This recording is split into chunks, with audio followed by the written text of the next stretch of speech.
आज हम परकिन अभिक्रिया पढ़ेंगे। परकिन अभिक्रिया बहुत ही मोस्ट इम्पॉर्टेंट है, ये पिछले सत्र में पूछा गया है। तो इस अभिक्रिया को देखिए, जब बेंजल्डिहाइड यानी C6H5SeHO को निर्जल सोडियम एसीटेट CH3COONA की उपस्थिति में एसिटिक एनहाइड्राइड के साथ गर्म किया जाता है तो सिनेमिक अम्ल बनता है। ठीक है, हमें सबसे पहले क्या होना चाहिए, बेंजल्डिहाइड का फॉर्मूला पता होना चाहिए। बेंजल्डिहाइड का फॉर्मूला C6H5CHO, ठीक है, इतना पता है। निर्जल सोडियम एसीटेट की उपस्थिति में हो रहा है, ठीक है, मतलब ये उत्प्रेरक का कार्य कर रहे हैं यहाँ पे। तो क्या है, CH3COONA, ये क्या है, सोडियम एसीटेट का फॉर्मूला है। उसके बाद इसकी उपस्थिति में एसिटिक एनहाइड्राइड यानी ये है CH3COOCH3, ये है एसिटिक एनहाइड्राइड का फॉर्मूला।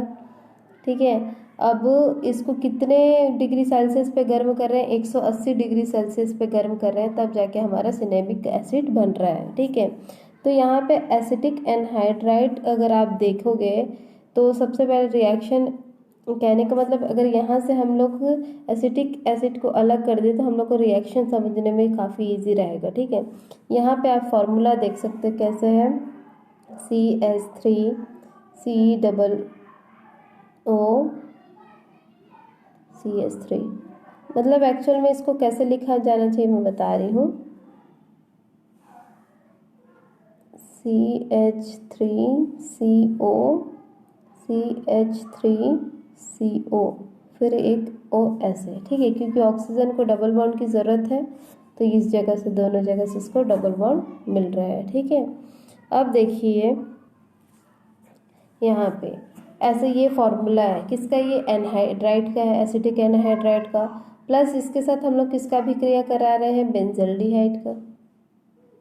ठीक, CHO, इसका अभिक्रिया करा रहे हैं। अब देखिए इस अभिक्रिया से हम लोग को क्या क्या बनने वाला है, मिलने वाला है हम लोग को एसिटिक एसिड मिलने वाला है और सिनेमिक अम्ल। तो सबसे पहले अगर हम लोग एसिटिक एसिड बना लें, सपोज यहाँ से ले लो CH3, यहाँ से COO, मतलब ये इतना पार्ट खत्म हो चुका है। ठीक है, समझ में आ रहा है ना, इतना पार्ट हम लोग खत्म हो चुका है। अब देखो यहाँ पे जो CH3 दिख रहा है, CO दिख रहा है, उसमें का एक H आप यहाँ पे डाल दीजिए।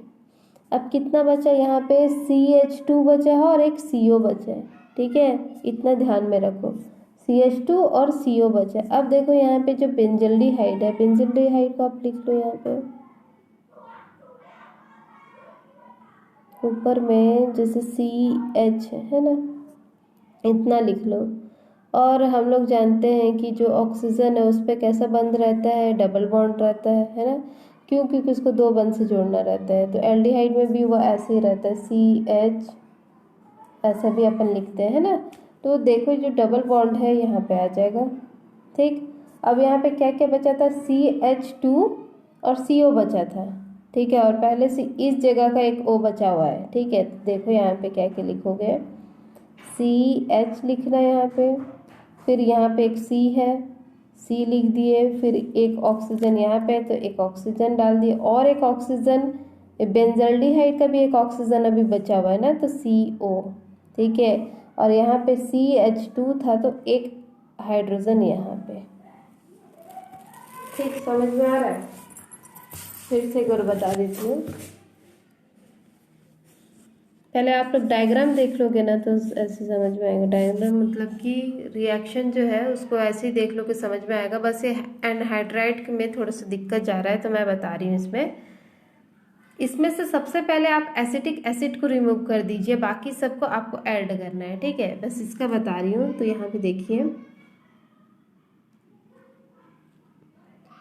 जो बेंजल्डिहाइड था, ठीक है, बेंजल्डिहाइड है तो उस जगह पे देखिए ऐसे बना लेती हूँ।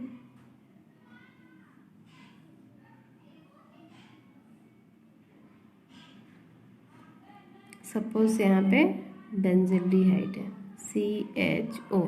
ठीक है, तो इस O को पहले हटा दो। O में कितना बंद रह रहा है, इस जगह पे डबल बॉन्ड था। ठीक है, कैसे रहता है हम लोग जानते हैं, ओ जो रहता है ये कैसे रहता है, CO ऐसे भी शो करते हैं ना, तो ये जो डबल बॉन्ड है इस जगह पे आ रहा है, ठीक है। अब रुकिए, यहाँ पे आ रहा है, ठीक। अब देखिए जो बचा जो चीज़ है, अगर हम लोग इसमें से एसिटिक एसिड अगर हम लोग निकाल देते हैं तब की बात है, ठीक है। सपोज हम लोग इसमें से एसिटिक एसिड कैसे निकालेंगे, एनहाइड्राइड का पता ही थी। एनहाइड्राइड के फॉर्मूला में क्या क्या देखो, CH3, पहले CH3, ठीक है, COOH अगर हम लोग निकाल देते हैं इस वाले फॉर्मूले से, तो हम लोग का इस जगह पे क्या बचा है ये बता रही, इतना अपन निकाल दिए हैं सपोज, ठीक है। इतना निकालने के बाद अब क्या बचा है बता रही हूँ मैं, यहाँ पे बचा है CH2CO, बस इतना बचा है इस जगह पे एसिटिक एनहाइड्राइड पे। अगर पूरा चीज़ ख़त्म कर लेते हैं, पूरा चीज़ ख़त्म मतलब कि एसिटिक एसिड निकाल देते हैं, तब हम लोग को ओनली क्या बचा है, CH2CO। अब यही आगे काम होगा, ठीक है, इतना ध्यान रखो। अब देखिए यहाँ पे, अब बेंजल्डिहाइड के ऊपर में क्या बचा है, यहाँ पे CH बचा है डबल बॉन्ड, और हम लोग का क्या बचा था यहाँ पे CH2CO। इतना पार्ट बस हम लोग का बचा है। अब हम इसको कैसे करके इस जगह पे ऐड करेंगे वो हमारी बात है, ठीक है। अब देखिए यहाँ पे फिर से CH लिखेंगे, क्योंकि कार्बन यहाँ पे पहले से डबल बॉन्ड है, डबल बॉन्ड है तो आने वाला कार्बन को क्या होना चाहिए, बस एक हाइड्रोजन रखेगा तो ये बैलेंस हो जाएगा, ठीक है। क्योंकि देखो 1 2 और ये 3 और 4 आवश्यकता पूरी हो रही है। फिर देखो यहाँ पे CH निकालने के बाद भी एक हाइड्रोजन बचा है अभी, ठीक है। अब यहाँ पे क्या क्या लिखा है देखो, CO लिखा है, ठीक, और एक हाइड्रोजन बचा है तो एक हाइड्रोजन लिखेंगे। और याद करो यहाँ पे बेंजल्डिहाइड के इस जगह पे एक ऑक्सीजन भी था, तो उस ऑक्सीजन को यहाँ बीच में डालेंगे।